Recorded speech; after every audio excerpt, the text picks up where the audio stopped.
vocês, professor Murilo, de volta para mais uma aula remota. Nós vamos iniciar o capítulo 1, né? Capítulo 1 que fica aí na unidade 1, Terra e Universo. Capítulo que tem como tema um olhar para o universo. Então vocês vão abrir o livro de vocês aí na página 8, tá? Que vocês vão ver a unidade Terra e Universo. E na página 10, um olhar para o universo, que é o tema do capítulo de hoje. E hoje nós estudaremos, nós introduziremos a parte 1, tá certo? Então, sem mais delongas, bora lá. Pessoal, nós vamos falar inicialmente do universo. Então, o interesse do ser humano pelo céu estrelado, né, surgiu lá nos primórdios da civilização. E o que é esses primórdios? É a origem, é o princípio de tudo, lá no comecinho. Os seres humanos sempre tiveram esse interesse, tá? De tentar descobrir, de tentar explicar os fenômenos que eles não até então não conheciam, tá? Então o encanto e o temor despertado pelos fenômenos levaram alguns povos antigos a observar o céu, na tentativa de interpretar mensagens que acreditavam ser divinas e estariam sendo enviadas ao ser humano por meio de eventos e corpos celestes. Então, como eu citei, turma, os seres humanos eles sempre tiveram curiosidade nos fenômenos naturais. Tá? Os povos antigos eles sempre observavam o céu e tentavam interpretar essas mensagens, ou seja, tudo que acontecia, todo fenômeno que acontecia na natureza, os seres humanos eles tentavam de alguma maneira explicar, tá? Então, só que com o passar do tempo, né, tornou-se cada vez mais evidente a necessidade do ser humano conhecer mais detalhadamente o céu noturno, né? Fosse para desvendar o clima, aprimorar as atividades agrícolas, para melhorar a orientação durante as viagens pelos mares e oceanos do mundo. Então, surgiu assim a primeira ciência, a astronomia.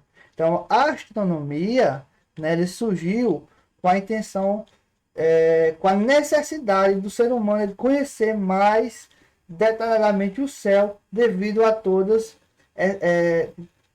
essas atividades que ele tinha necessidade, até quais essas atividades agrícolas, a orientação durante as viagens, tá certo? Então, só que ao longo da história, a observação do céu e os conhecimentos astronômicos ampliaram-se gradativamente. O que significa ampliar gradativamente? Significa que cresceram ao longo dos anos, né? Então, foram acompanhando os avanços que ocorriam nas ciências e nas suas tecnologias, tá? Então, no início, as observações do céu se davam a olho nu, ou seja, apenas olhando que as pessoas eles criavam suas hipóteses, suas abre aspas, teorias. Então, foi somente no início do século XVII que o primeiro telescópio ele foi inventado. Tá? E os olhos humanos deixaram de ser os únicos instrumentos de observação de imagens a longa distância. Então, quando os seres humanos descobriram o telescópio, então, aliás, descobriram não, perdão, eles criaram o telescópio, então tornou a observação dos céus mais fácil, né? Melhorou essas questões, tá certo? Então, seguindo ainda na mesma página 11, pessoal, então, atualmente, né, graças à grande revolução científica e tecnológica que nós temos e a criação de sofisticados instrumentos de observação astronômica, os cientistas, né, enxergam, observam elementos cada vez melhor e mais longe e vão obtendo informações mais profundas, né? E vão aprofundando os conhecimentos sobre a possível origem do universo, sobre a sua extensão, sobre o nosso planeta, o planeta Terra, e sobre os seres, né, que nele habitam. Então podemos dizer, pessoal, de maneira simplificada, que a Terra, a Lua, o Sol, as estrelas e tudo que conhecemos faz parte do universo. Então tudo que a gente conhece, as estrelas cadentes que a gente vai entender que realmente não é uma estrela cadente, né? Todos os meteoros, todos os planetas, todos os satélites naturais fazem parte do universo, tá certo? Então, vocês já se perguntaram qual é o tamanho do universo? Alguém já se perguntou? Essa questão, pessoal, é uma tarefinha complicada de ser respondida, pois ainda a ciência ela não sabe realmente o tamanho e as formas definidas, ou mesmo se o universo é infinito, tá? Por isso os cientistas costumam usar uma expressãozinha que vocês vão ouvir muito, né, que se chama universo observável, para definir seu tamanho, como base no que se pode enxergar ou calcular. Então, quando se fala em universo, em tamanho do universo, a gente tem que considerar isso, ó, o universo observável, porque é até onde o ser humano pode enxergar ou pode calcular, tá certo? Seguindo aí, pessoal, nós temos um box, né, que se chama um pouco mais. Então, vamos falar um pouquinho agora sobre as distâncias astronômicas ou ano-luz. Acredito que vocês já assistiram em muitos filmes e séries que falavam assim. A espaçonave viaja a alguns quilômetros anos-luz, né? A distância de um planeta a outro fica a tantos anos-luz, tá? Então, isso é uma medida astronômica, tá? Então, vamos entender um pouquinho sobre isso. Então, ó, a distância no espaço, as distâncias no espaço, elas são gigantescas, tá? Assim, outra forma usada para calcular a distância entre a Terra e os outros astros é a unidade ano-luz, tá? Então, isso aqui, ó, a unidade chamada anos-luz, que é medida para calcular a distância entre os espaços do planeta, do universo, porque são enormes distâncias. Então, pessoal, essa distância percorrida pela luz em um ano, essa é a distância correspondida pela luz em um ano, tá? Então, para calcular essa distância em quilômetros, devemos saber que a velocidade da luz em quilômetros por segundo, tá? É 300 mil quilômetros por segundo. A cada segundo ela viaja numa velocidade de 300 mil quilômetros, tá? Então, ó, se um minuto é igual a 60 segundos, uma hora é igual a 60 minutos, um dia é igual a 24 horas, e um ano é igual a 365 dias, nós multiplicamos, ó, esses valores, tá? Por 300 mil quilômetros e obteremos 9,5 trilhões de quilômetros, que é aproximadamente o valor de um ano-luz, tá? Um ano-luz ele equivale a 9.500, aliás, perdão, a 9,5 trilhões de quilômetros aproximadamente, certo? Então, a distância, pessoal, média da Terra à Lua é de 384 mil quilômetros. Então, se nós conseguíssemos viajar à velocidade da luz, iríamos até a Lua em pouco mais de um segundo. A luz emitida pelo Sol demora cerca de 500 segundos, aproximadamente 8 minutos, para percorrer a distância até a Terra. Depois do Sol, a estrela mais próxima da Terra é o Alpha Centauri C. Ela se encontra a 4,2 anos-luz de distância, ou seja, quando observamos, estamos vendo a luz que emitiu há 4,2 anos atrás. Então, podemos dizer que ao olhar Alpha Centauri no céu, estamos vendo seu passado, certo? Então, observe, pessoal, essas medidazinhas, né, de distância entre astros, né, que a gente, como a distância é grande, nós vamos utilizar a unidade de medida anos-luz, tá bom? Vamos falar um pouquinho, pessoal, sobre as galáxias, tá? Vamos falar um pouquinho sobre as galáxias. Então, se a gente olhar para o céu, em um lugar que ele esteja muito afastado das luzes da cidade, em uma noite sem luar e sem nuvens, ou poluição, nós poderemos observar um grande número de pontinhos brilhantes, mesmo sem o auxílio de um binóculo, ou de uma luneta, ou de um telescópio. Então, algumas pessoas podem achar que todos os elementos luminosos no céu são estrelas, mas na verdade esse conjunto de pontos brilhantes é constituído por vários astros ou corpos celestes que formam uma pequena parte da galáxia onde está localizado nosso planeta, a Terra. Então, pessoal, eu quero que vocês entendam. Quando vocês observarem um céu à noite que não tiver nenhum tipo de impedimento, como por exemplo o luar, a lua, as nuvens, ou esteja nublado, vocês estarão observando vários corpos celestes. Que esses corpos celestes, né? Esses pontinhos brilhantes são vários astros diferentes e não só um tipo de astro, beleza? Então, ó, as galáxias elas são constituídas, prestem atenção nisso aqui, ó. As galáxias elas são constituídas por vários conjuntos de estrelas, planetas, nuvens de gases, poeira e outros corpos celestes, tá? Repetindo, as galáxias são constituídas por estrelas, planetas, nuvens de gases, poeiras e outros corpos celestes. Então, a galáxia onde está localizado o planeta Terra é a Via Láctea. Então, observe isso aqui, ó. Perguntasse na prova qual a galáxia que faz parte do planeta Terra. Vocês iam dizer que era a Via Láctea, tá? Ela é um exemplo de uma galáxia espiral, porque possui um núcleo e grandes braços espirais formados por estrelas e nuvens de poeira.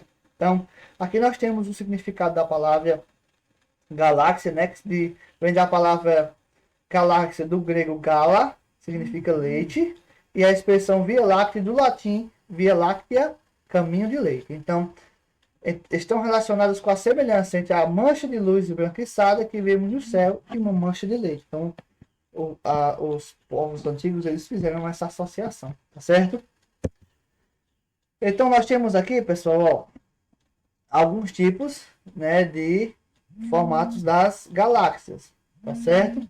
Então, ó, estima-se que no universo haja bilhões de galáxias que podem ser caracterizadas por seus formatos como irregulares, elípticas, espirais ou espirais em barra. Então aqui nós temos os 3 tipos de galáxias que podem ser citadas, tá? Então nós temos a galáxia elíptica, a galáxia espiral ou em barra, né? A galáxia espiral em barra e a galáxia irregular, tá bem? Então estima-se mais ou menos, pessoal, que a Via Láctea tenha entre 100 e 400 bilhões de estrelas. Uma delas é o Sol, a estrela mais próxima da Terra e responsável pela existência da vida no nosso planeta. Então, sem a estrela principal, sem o Sol, nós não teríamos vida. Não teríamos como regular todos digamos assim, todos os fatores que necessitam para a vida na Terra. O Sol é responsável por a maioria deles, né? Fotossíntese, calor, né? Assim. Para nós seres humanos temos a questão da vitamina D, então vários outros pontos que a gente vai falar numa próxima aula, tá certo? Então, geralmente as galáxias elas estão distribuídas em grupos ou conjuntos. A Via Láctea, por exemplo, que é a nossa galáxia, encontra-se em um grupo chamado Grupo Local de Galáxias, que inclui ainda a galáxia de Andrômeda, a grande nuvem de Magalhães e cerca de 40 galáxias menores. Então, uma Via Láctea é uma galáxiazinha. Aliás, ela está entre um grupo de galáxias, né? Enorme. Seguindo aí, pessoal, nós temos aqui, ó, uma representação, né, artística, tá? Lógico que é uma representação da Via Láctea. Então, essa galáxia ela é espiral e nela contém o sistema solar, tá? Então, o núcleo dela ele é amarelado, né? E vai conter as estrelas mais antigas. Então, nesse núcleo aqui, ó, tem as estrelas mais antigas. Um anel em azul ao redor do núcleo, esse anelzinho aqui, ó, contém as estrelas mais jovens e mais quentes. E as regiões de formação de novas estrelas. Então, aqui vão se formar novas estrelas. Então, o círculo branco indica onde o sistema solar está localizado. Então, o sistema solar está localizado bem aqui, ó, em um dos braços da espiral. Então o sistema solar fica no centro da Via Láctea, nem no centro da Via Láctea e nem no centro do universo. Tá certo? Observe com atenção. Qual é o tamanho da Terra? Nós vamos passar para a página 14, né? Vamos ter um pouquinho, um pouco mais, né? Qual é o tamanho da Terra?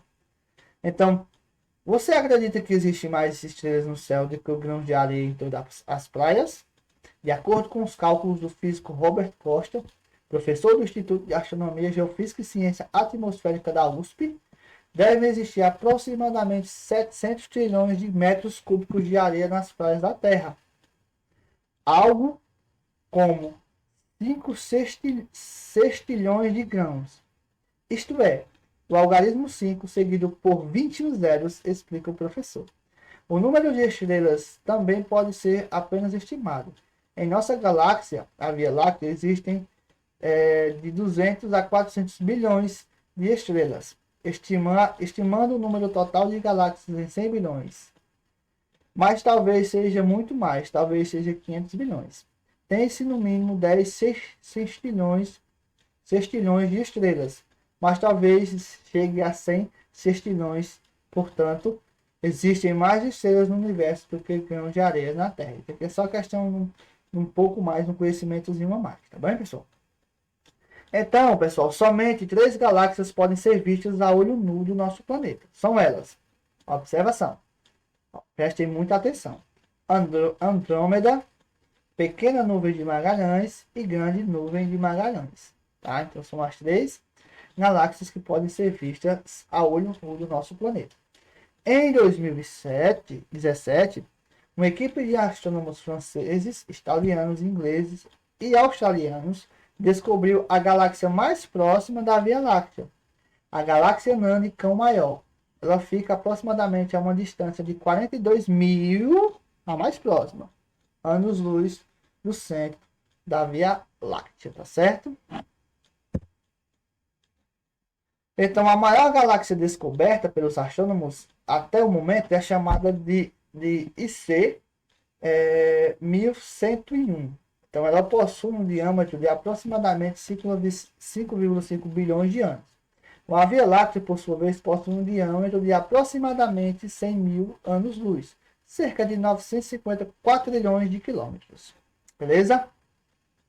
Então, você pode estar se perguntando por que nós vemos as outras estrelas durante o dia. Porque não vemos as outras estrelas durante o dia, apenas o Sol. Isso ocorre, pessoal, porque durante o dia a claridade proporcionada pelo Sol impede nossa visão das estrelas e dos demais astros. Mas eles estão lá, eles continuam no céu. Nós não apenas conseguimos vê-los, tá certo? Então, a luminosidade que o Sol emite é tão forte que impede que a gente consiga ver esses astros, tá certo? Então, nós vamos falar um pouquinho agora, pessoal, para encerrar o nosso assunto de hoje, sobre as estrelas. Então, se alguém pedisse a você que desenhasse uma estrela, provavelmente que o desenho ficasse parecido com um destes, né? Provavelmente, né? Então, se eu pedisse para vocês desenhar uma estrela, vocês iriam desenhar dessa forma. Concordam comigo? Ou muito parecido com essa. Só que na realidade, pessoal, as estrelas elas não têm pontas, tá? Como são geralmente representadas. Elas são astros, com forma aproximadamente esférica, parecido com o planeta Terra, formado por diversos gases que se encontram a temperaturas muito altas. Então, as estrelas são os maiores astros, observem, as estrelas são os maiores astros existentes no universo e liberam luz e calor, tá? Contém luz própria, como tem luz própria, elas são classificadas como astros luminosos. Então, pessoal, todo astro que liberar luz e calor, que elas tiverem luz própria e liberarem calor, eles são considerados astros luminosos. Então, somente as estrelas são considerados astros luminosos, tá? Olhando para o céu, podemos perceber que existem estrelas com tamanhos e cores diferentes. O brilho de uma estrela depende do seu tamanho e também da temperatura em sua superfície. Então, a luminosidade que observamos também depende da distância em que a estrela se encontra da Terra. As estrelas azuis e brancas, elas são as mais jovens e quentes, tá certo? Então, as alaranjadas e as vermelhas, elas são as mais velhas e menos quentes. Observe com atenção, tá? Ó, as estrelas azuis e brancas, elas são as mais jovens e quentes. Já as estrelas alaranjadas e as vermelhas, elas são as mais velhas e menos quentes. Então, o Sol, ela é uma estrela amarela e se comparar às demais estrelas do universo, ela é muito pequena. Tá? Então, por mais que o Sol seja uma estrela enorme em comparação aos demais planetas, ela ainda é considerada uma estrela pequena em comparação às outras estrelas que a ciência já conhece. Então, a temperatura do Sol, a superfície do Sol chega a 6.000 graus Celsius. E é em comparação com as outras estrelas. Não é também a mais brilhante, viu? Vamos lá. Seguindo aí, pessoal, para a gente poder encerrar a nossa aula, como ficaria o Sol na maior estrela já descoberta, né? Aliás, a pergunta é, como ficaria o Sol ao lado da maior estrela já descoberta? A maior estrela descoberta, pessoal, é o Y Scuti, né, que tem cerca de 2,38 bilhões de quilômetros, tá certo? Então, essa é a maior estrela já descoberta. Então, se essa estrela fosse colocada onde está o Sol, ela encheria todo o espaço do sistema solar, até a órbita de Urano. Observem aí, né? O nosso planeta, aliás, o nosso sistema solar, ele tem ele tem 8 planetas, né? E se você fosse colocar essa estrela dentro do sistema solar, ele se encheria até a órbita de Urano, ou seja, ele consumiria todos os outros planetas do sistema solar. Então, observe que o nosso Sol é grande, mas ainda existem outros astros muito maiores que o nosso Sol, certo? Então, pessoal, finalizamos nossa aula por aqui. Fiquem com Deus. Qualquer dúvida que vocês tiverem, vocês entram em contato comigo, tá certo? Então, bons estudos.